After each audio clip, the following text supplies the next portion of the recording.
So today I'm talking about the Silver Tsunami and the Silver Tsunami and the aging population and how to potentially capitalize on it. So if you are a teenager and you stumble upon my YouTube video and you want to get in and be an entrepreneur, this is the episode for you. If you're somebody who's 30, 40, 50 years old, doesn't matter what age you are, but you have extra money and you want to be an entrepreneur and invest in something, this is something not to be slept on. Give us the full definition of or explanation of what the Silver Tsunami is, and really why it's significant in today's society. So if you're 50 and older, you're responsible for 50% of the spending. Are you paying attention? Tell us a little bit more about business opportunities that emerge from the aging population. Moving on, how would you recommend to take the first step for people who are trying to get into this market? Yep. Hello, everybody, and welcome to another episode of Suits and Scrubs. We are a podcast where we're a married couple helping you to retire early and also helping to manage your health through smart lifestyle choices. I am Emily, MD. I'm a double-boarded physician who specializes in the gut, hormones, and weight, and I am joined by my very handsome husband and co-host, Mr. Zachary, SVP. He will help you retire before 40 because he has. Sure have. So, fun fact about my husband is that he does not cook all that much, but he makes the best salads. We just I don't know if that's an insult. I mean, all you gotta do with salads is you cut up the damn vegetables and mix it together. But I feel like in order for a salad to be good, it has to be extra good. It has to have all the fixins and the right protein. So I'll take it. I'm such a good cook now that I can make a salad. We had that for dinner tonight. It was very delicious. It was good. And we had not so good meat on it, but it was good. So here at Suits and Scrubs, we dive into either a health or wealth topic and give you some specifics from the professional, obviously Zach, when it comes to wealth, or me when it comes to health. So Zach, why don't you tell us what you're going to be talking about in today's episode? Guys, I got a fun one for you today. So by now, you should know that I help you retire early. Like really, I help you retire before 40, but there's other people that watch me that are over 40. So today, I'm talking about the Silver Tsunami. And the Silver Tsunami and the aging population and how to potentially capitalize on it. So if you are a teenager and you stumble upon my YouTube video and you want to get in and be an entrepreneur, this is the episode for you. If you're somebody who's 30, 40, 50 years old, doesn't matter what age you are, but if you have extra money and you want to be an entrepreneur and invest in something, this is something not to be slept on. So by the end of this episode, I'm going to walk you through some strategies, some examples, and maybe you might invest in this rising trend. Silver Tsunami. With a little health and a little wealth and a lot of love, that's the life that we live. Suits and Scrubs. So let's go ahead and start with the first segment of today's episode, which is Under the Microscope. Under the Microscope. So this is the part of the segment where we give stats. So guys, pay attention to these stats. When I was reading, and we do about 4 to 20 hours of research every episode, and we're already specialists in our fields, right? And so I am going to read the screens, so bear with me. I was blown away by these stats, though. So 2.34 million people in this population demographic, they own small businesses, and they employ 25 million people here in the United States. Wow. Population of the United States, about 200 million, I believe. That is 1/8 of the population is employed by this demographic. Longer rapid population growth, but population is aging. So what we're seeing is there's a decline in the birth rate, but the aging population is expanding. So that's really something to pay attention to. Employers can face work shortages as people retire, because a lot of people are not wanting to join the traditional methods of work. There's a lot of people doing side hustles and all of that. And so that creates a lot of opportunities here. In the last 5 largest consumer product categories, those aged 50 or older are responsible for nearly half or more of global spending. So if you're 50 and older, you're responsible for 50% of the spending. Are you paying attention? I know I am. 65 plus cohort accounted for 35% of healthcare spending while representing 17% of this population. So if you're in the 65 demographic, 35% of the healthcare is spent, which isn't crazy to me because it only represents 17% of our population, right? And then there's a really interesting trend here. And you guys know I've retired early through real estate. So aging ready homes will likely grow at an exponential rate. So at the minimum, the agency says such homes need to have specific features and be advertised as a aging ready home. And I speak more about that. And I think that's a slept on opportunity as well. So I don't think I even know what an aging ready home is. yeah. So aging ready home is, well, we'll talk more about that in part of the episode, because that's probably where the biggest gem, I believe. So stay tuned. Yeah. on that So if one. you guys are still listening, thank you. But there's going to be more to come, especially when it relates to this. Okay. So we'll move on to our next segment called Refactions, Refactions. where you will react to this video clip. Hi, everybody. As seniors get older, they need more help with daily activities, like running errands. If you've ever dreamed of starting a profitable home-based business that improves people's lives, a senior errand service could be the perfect choice for you. The demand for this service is growing fast as baby boomers become seniors and need help too. Helping homebound seniors with their errands is an essential service needed in every community. Rates average $25 an hour, or over $200 per day. That's $50,000 a year in potential earnings for a business you can start on a shoestring.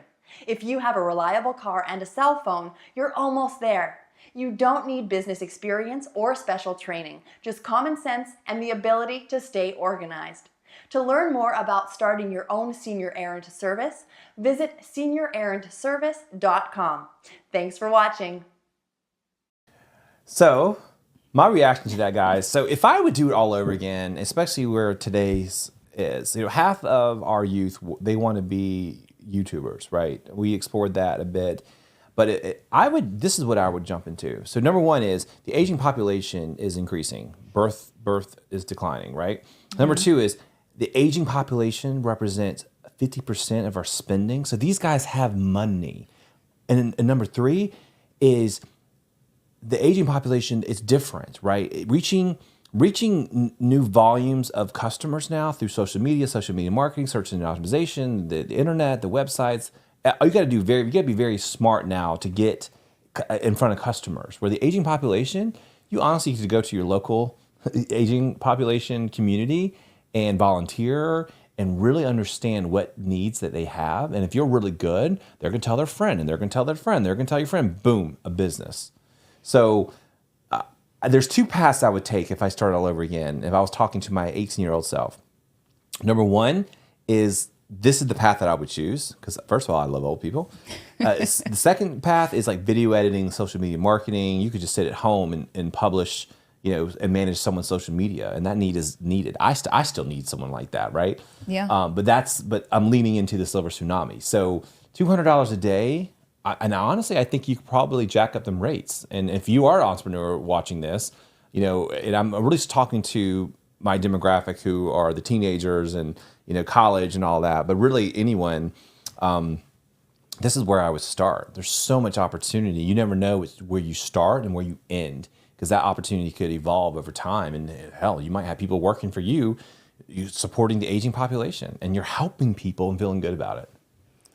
Yeah, so we've kind of, I guess you've touched on this already, but give us the full definition of, or explanation of what the Silver Tsunami is. Yeah. And really why it's significant in today's society. Yeah. So the Silver Tsunami, I don't know if I defined this as that well in the other segment, but pretty much it's the aging population that's retiring. The silver is where that come from, and the tsunami, like a big wave of it. So you understand about the baby boomers, our parents, their parents. That's that big part where the population really, really increased when they came back from war, and they had more children, and they have a hell of a lot more children back then than we do now, right? Yeah. So there's a lot of opportunities here. And how I want to break this out, it's kind of like a prism. So the first one is the demographic shift. So I hit on that already and under the microscope, but just to repeat. So over 50% of the aging population is spending more, which is something to really pay attention to. There's health.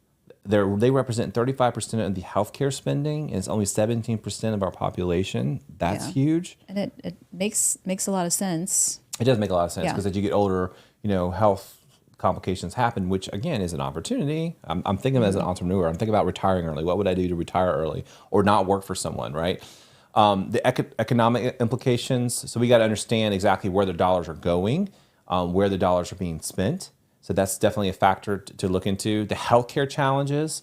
So there's a lot of, and you could probably speak more about this, but there's a lot of opportunities where healthcare is a factor. But if I was an entrepreneur listening to this, I'm not sure if I would jump into the healthcare sector unless I have experience in the healthcare, right? Yeah. I mean, I think it's an opportunity just because there are shortages there. We don't have what we need. Right. Just as I'm sure with a lot of these other. Exactly. It's like workers and things like that. You could really get into like a service business if that's something that really tickles your fancy. Other one is the social impact. So with the aging population, there's a lot of social things we have to think about. If people are living older, longer, are there retirements depleting, or do you have to take care of your parents, or that's going to spin on its head. There's not enough room for the elderly in these communities. That's also a new opportunity. So what happens in supply and demand? I mean, that's a major, major thing. Business opportunities is where I want to focus on, right? There's so many business opportunities if you just think differently, and I'm going to talk more about that in just a second, so I'm going to hold on that. And then the global phenom of this, it's not just U.S., it's everywhere. So this is impacting everywhere around the world. Like a lot of people are living longer because of the advancement of health and technology, which is interesting because I know, we had also the rise of the obesity. So I don't know if that will equilibrium a little bit, but at the end of the day, like we're pretty advanced. And so like policy implications, that's something to also think about, is how we're going to serve this community and what policies are in place to protect them. And most times seniors have a lot of time and they represent a pretty healthy portion of your voters. And they're very active in this because they want very specific rights. That is something to really look at too, guys. So just understanding the attitudes, perceptions, the behaviors of this aging population. Yeah, I mean, I think there's a lot to unpack with the aging population, but tell us more about, I know your focus really is on the business opportunities, so tell us a little bit more about business opportunities that emerge from the aging population. Yeah, so my number one, this is fascinating to me, guys, is real estate. And so there are things called residential assisted living. This is up and beyond those 55-year-old communities. This is the only place in real estate you can discriminate, which is so interesting to me. It is. It really is. In fact, we learned about it a lot in banking and all that. In real estate school, it's the only thing that you can discriminate against. You can discriminate against people who are not in 55 or older. Or younger. You can discriminate against the younger. Right, and you honestly can discriminate against them because they want to have like-minded people in the communities, 55 and older. I think that's interesting, especially in today's time. That is very unique. It is very unique. It's very unique, and there's a lot of history around redlining, which I talk about that in prior episodes.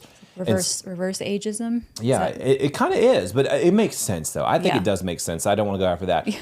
But I think if you look at there's so many opportunities here. So where do you place all the old people?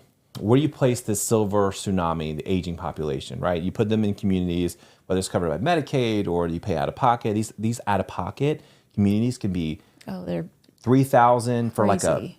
like a room this size to $6,000, $10,000, $12,000. I've been seeing some for $25,000, $30,000, per month. And that's like the elite, and I've seen even homes in these communities go for $10,000 plus. It's insane. Well, if you think about it, just the higher needs right in that age demographic, and not just, it's not everyone. There are plenty of people who are 55 and older who are 100%. Self-sufficient, but we touched on with healthcare, where the large percentage, that's when a lot of people have chronic conditions, or when dementia starts to play a role. And so some of these communities, they're there definitely are a need for certain amenities that can assist with that. Agree. So I look at it like this. You look at the life cycle of someone's life, right?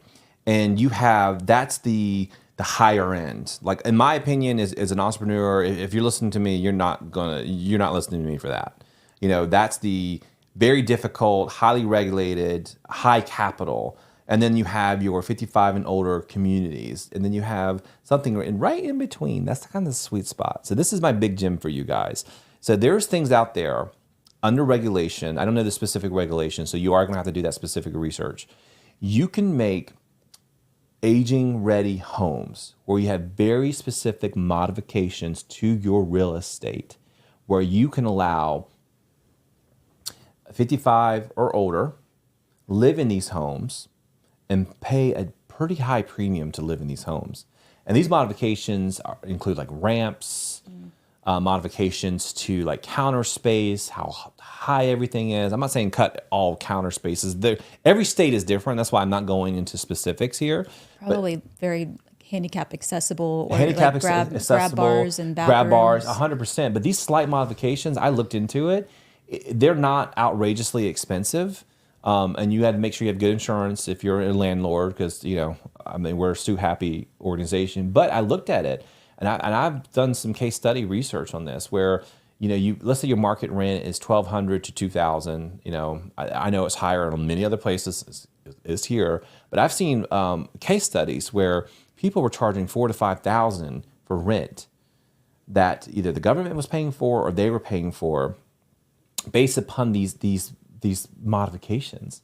So if you are a real estate entrepreneur like I am, and you have properties and you're like, you know what, I can't get ahead of this. And the best way to market this is to really get out there and talk to real estate agents, making sure that you say you are a age modification home, and you'll be surprised about the opportunities here. Well, if you think about there's got to be a huge market when you think about families who are trying to move maybe their single parent who's aging closer to them. Right. Or, heaven forbid, a spouse passes away and trying to downsize and find a home that's smaller and more manageable that you can age into. And so I think there's definitely a market for that. For sure. There's a massive market. And so I think that's a huge opportunity if you have a little bit more capital, if you're listening today. So don't sleep on that. So health and wellness. As you get older, and I'm not going to be morbid, but I kind of am, you get more lonely. Like, that is a real thing, right? And your friends may pass away. Your family members, you don't talk to your family members as much because they move on with their lives. Everyone is busy, and you're like lonely. And so a lot of things that you can capitalize on this is health and wellness and community. And companionship. Companionship, for sure. And I'm going to give very specific examples in this in just a second. And then the biggest opportunity I see is half of kids today, they want to be YouTubers. Like, hell, we're YouTubers, right? Or want to be YouTubers. And they're not wanting to take over these businesses. So there's 2.35 million businesses that most of these businesses, and if you're innovative and savvy and you put systems in place, the automation, some of them have websites. Some of them have dial-up phones still. You can really go in there and put some systems in place and really transform that business. And if they have a very specific, revenue, and some of them, like, there's some that I know are just giving them away. Listen, this is a legacy. Like, I started a weight loss clinic, and I don't want to do this anymore. I'm not asking you to pay for anything, but there's a lot of opportunities for businesses. In fact, Cody Sanchez, who's one of my favorite influencers, she says buying boring businesses. This is the opportunity to do that and to look. And you can buy businesses, honestly, you can just Google it, but you can buy businesses, and usually there's like a broker involved, or you go directly to the source, or hell, you could do some research yourself. I think the best way to really be innovative is to find opportunities by, talking to very specific people who are in the service industry. So a very good example of this is the accountant. If you have an accountant, I know for a fact that my accountant, he's like 65 plus, and he knows everyone about everyone in a small town. And I also have a friend of mine who is a financial advisor and investor, and their relationship between the two is just crucial. He offloads old properties. businesses where people are just tired of, and sometimes at discounts. So you definitely want to network with people in the service industry, even barbers. Like where all the bodies are buried at that point. Yeah, They have a lot of experience. For sure. So networking with accountants and just having conversations. You never know when opportunity arises. And I always tell people, like, really pay attention, because that opportunity could really present itself, and you could be on the better side. So eventually, I want to do things like this. Like, we decided to do this as a married couple and as a unit, and we're going to put a lot of energy into this. But eventually, over time, I would like to get out there and buy boring businesses and invest in things like that. So that's something, my next phase of my life, that I'm absolutely going to pursue. Yeah, I mean, I think that really is what I think about when you think about the Silver Tsunami, is all that entire workforce that is now retiring and aging and leaving. And what are they leaving behind? And sometimes it can be scary, because you think we already don't have enough people in the workforce as it is. Right. But I think this makes you feel a little bit more hopeful that it's something that you can capitalize on, something that you can grow your income. Yeah, 100%. And also, I don't want to scare folks, but AI is going to take care of that problem, to be honest. Yeah. But it's not an AI episode. Well, I'm sure there are people out there already that have kind of paved the way for capitalizing on the Silver Tsunami. Or are there any specific mentors or groups that you would? Yeah, so I like to do case studies, and I did case studies in these three businesses, and these three businesses just stuck out because it was so fascinating to me, just learning the history. So the first one I have is Silver Sneakers. I think it's just marketing. Marketing is brilliant, and all three of these marketing is pretty brilliant. And this is where there is a fitness program designed for elder adults, and then that Medicaid pays for. Mm-hmm. And if you think about it, if you're active, and those insurance dollars, you want seniors to be active because it's a less cost. Yes, Medicare, less costs on specific insurances and all that. And so I thought this was just a fascinating idea. And there's communities and gyms that join it. It's very my parents were talking about taking advantage of Silver Sneakers. Really? Mm-hmm. I didn't know that. I mean, it's something that I know about just from being in primary care and trying to find a way to get people moving and active and have access, because sometimes people don't know that that's a resource. They think that they're going to have to pay a monthly gym membership to be able to have access to a swimming pool to swim laps in. Right. And that's something it's helpful for people who are in the aging population, because sometimes they can't do anything but water aerobics. Right. And so it gives them access to a pool that typically is something that people of very high incomes only have access to. 100%. Other one is just Homestead Senior Care. So this is where they provide services, light services. They're not like in there. And you can do this yourself too. And in fact, we just did that on our refactions. Bathing and grocery shopping. And some of them I've seen just pay for companionship. We used Home Instead with my grandmother when she had Alzheimer's. Yeah, there you go. She came in to sit with my grandmother when my mom had to go grocery shopping and run errands. Right, but the need for this is only going to grow. Yeah. In American culture, it's not common. It does happen, but it's not common to take care of the elderly. Like in other cultures, it's expected. Like Japanese, Korean, Asian culture, Indian culture, it is expected for that. And so in American culture is really not. I mean, we kind of put them in homes, which is kind of sad, but it is what it is. And so the opportunity is huge there. Like, what if you create an errand company? Or I saw this one specific company. I was like, wow. The other one is really interesting. It's called GrandPad, which is a great way of marketing it. So it's a tablet designed specifically for elders and aging communities. Something you wouldn't think about. There's larger icons. It's simplified. The font is larger. I looked into these. These are not cheap. They're not. And so, I mean, if you look at these three opportunities here, there's people capitalizing on the Silver Tsunami.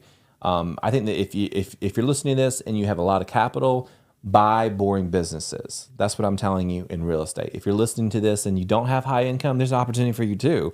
It's the service and helping people, kind of do that. And you talked about how, we put our elders in homes, and I think there are a lot of family members that don't want to do that, that would love to be able to keep their mother or father in the home with them, and capitalizing on a business that can make that happen, or make that happen a little bit longer, I think would be huge. Yeah, not us. Sorry, parents. We sticking y'all asses in homes. Not us. You know, I'm just being honest. I'm saying that on Father's Day too. I'm sure Russ and Betty and Phil and Karen and Lori will love that. Yep. Well, not us. So, moving on, how would you recommend to take the first step for people who are trying to get into this market? Yeah. So I would say compound your interests.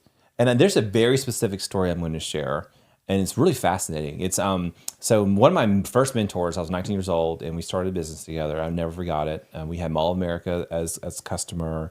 It's really where I nurtured my entrepreneurial spirit. And I worked for this guy who was second in command of a $500 million company. It was just an incredible opportunity. I was just marketing research manager. I was living large, but I really wasn't. I was more hustling. House hacking.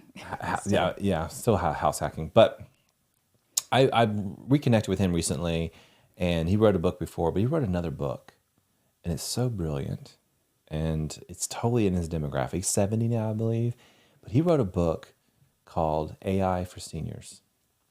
And I thought about that as that is bloody brilliant. And knowing this man, no surprise. That book has 5,000 5-star reviews on Amazon. It's insane.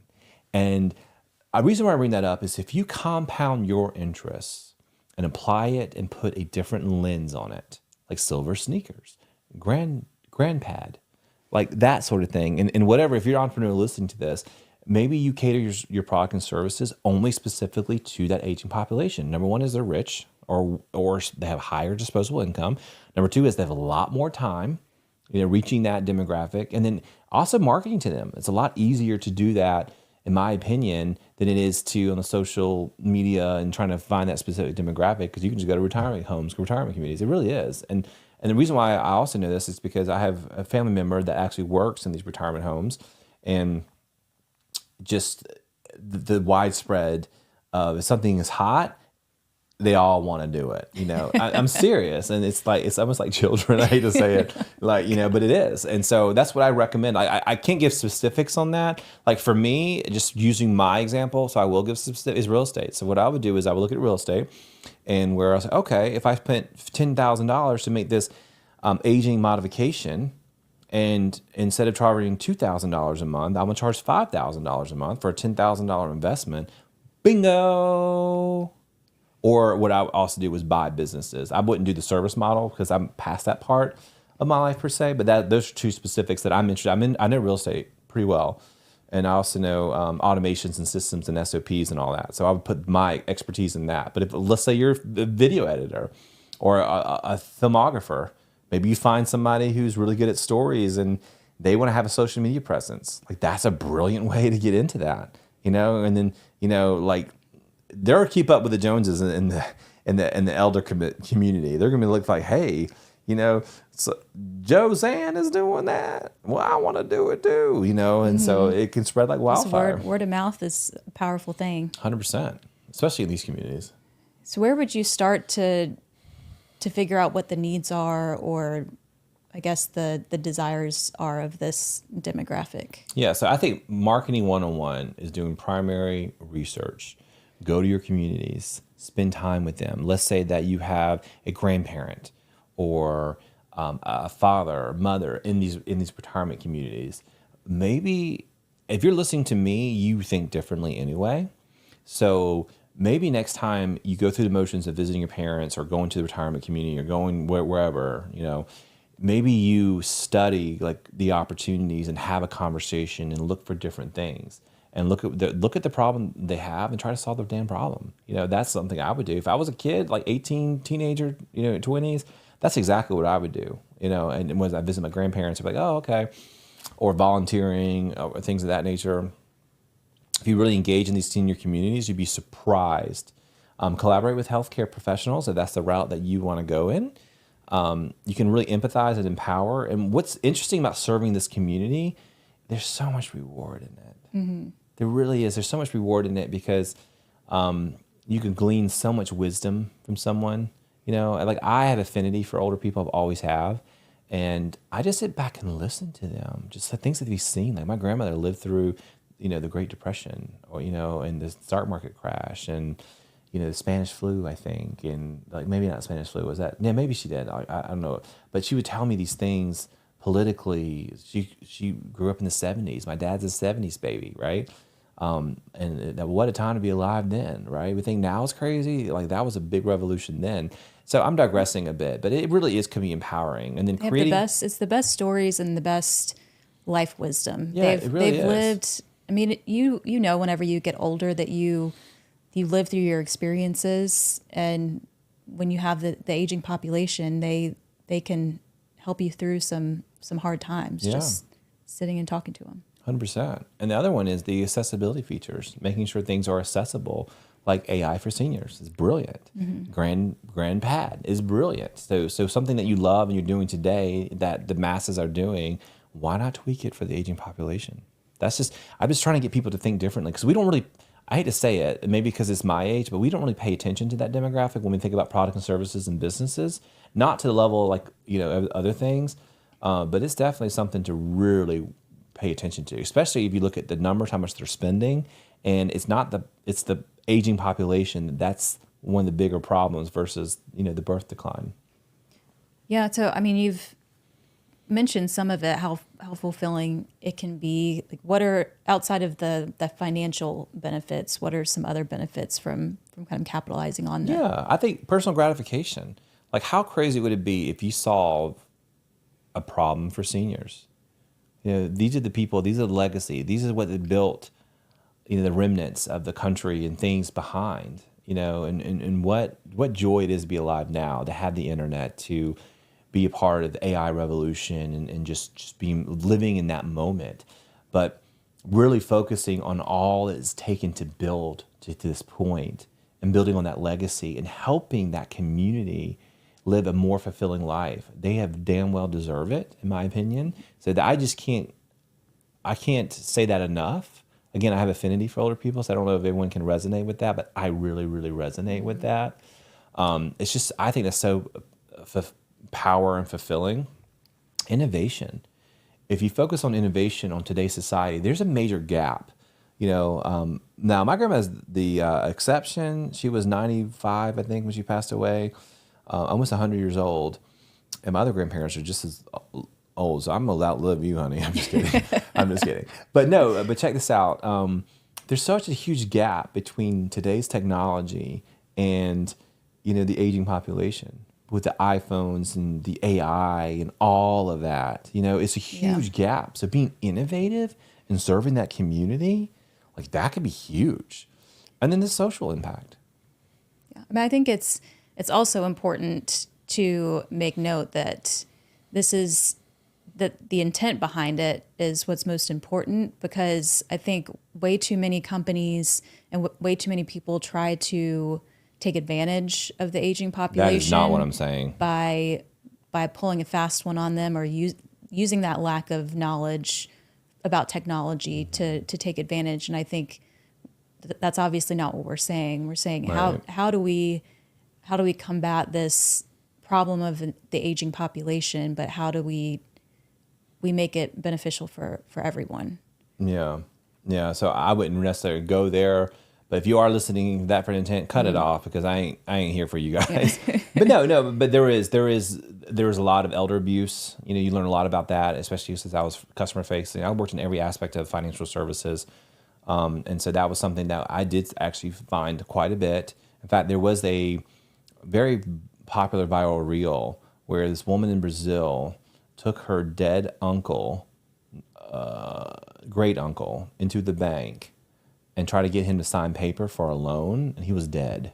And they were like, "Oh, there's something wrong with him." And and they were like, "I don't know about this. We need to get him to hospital." And she was trying to grab him and get him to sign a loan. It's like, "Oh, no." And then she got arrested. So yeah, there is some abuse of things out there. But I'm focusing more on the positive and how we can help them. And yes, there could be some predatory things like real estate. Like, I'm not saying go out there and do $10,000 of modification and charge someone $12,000. I'm not saying that, but I definitely think, especially the government's paying for it and it's within their means, I definitely think that you should benefit because you are looking out for them. You're being rewarded for it, but you are looking out for them. So it's like a win-win situation. Yeah, no, I think making it beneficial to both sides. Yeah. So yeah, that's pretty much what I want to say to you guys.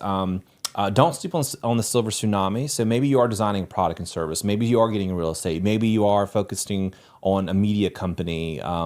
Maybe you want to be a YouTuber, whatever it is. The Silver Tsunami is catching on. In fact, one of these, like just going in tangent a little bit, they're saying YouTube and really to grow pretty exponentially because, think about social media in the history.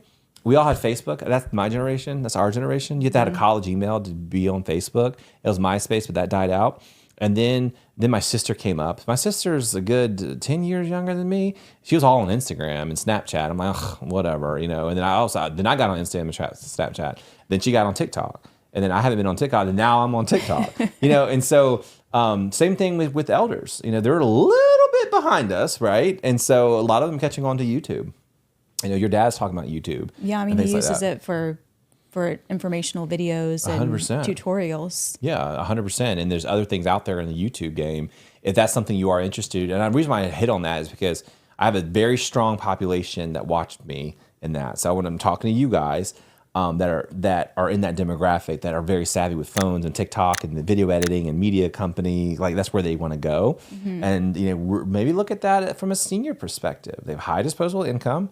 And, maybe you start a channel with someone. I've seen it. I've seen it all. So that's my final thoughts. That's my conclusion. So. All right. Well, this was another episode of Suits and Scrubs, where we are all about God first, family second, but love always.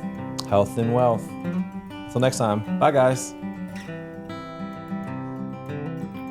He's on the hustle, she's on the grind. There's no time to kill. For saving lives and new deadlines, and there's some holes to fill. With a little health and a little wealth and a lot of love. And that's a life that we live. Suits and Scrubs.